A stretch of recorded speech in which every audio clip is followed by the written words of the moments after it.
means to be here. He became naturalized, right? He got a green card and then became naturalized.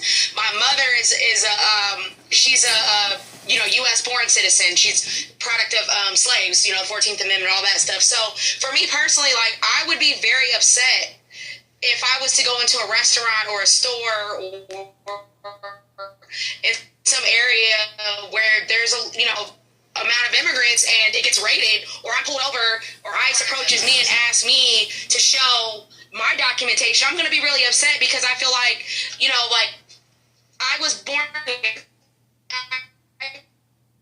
Yeah. You're making some great points there, Hinda, but we cannot hear you. We cannot hear you. You're underwater. We cannot hear you. Sorry, Hinda. Can't hear you. I guess there it goes. It went through this time. Sorry, Hinda, we cannot hear you. You were underwater there. I told the car, they thought that they looked like they were Hispanic, so they pulled them over, and it was Native American women. And the guy says, from ICE says, "Are you an American?" And she says, "Yeah, are you?"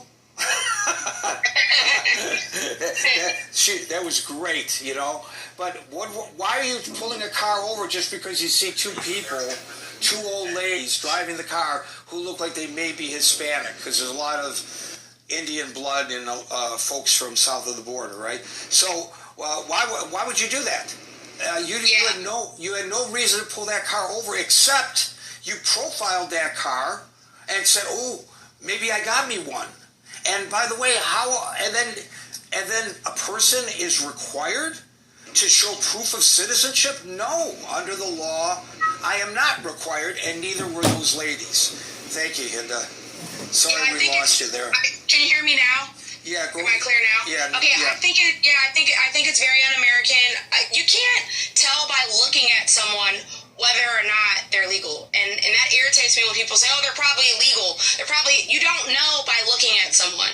It would take verification, and I just feel like, why is ICE harassing people? I think, like I said, now, if you come here illegally, they all know, and document people all know that they are taking a risk by coming here, and there is a risk that they could be caught and they could be deported.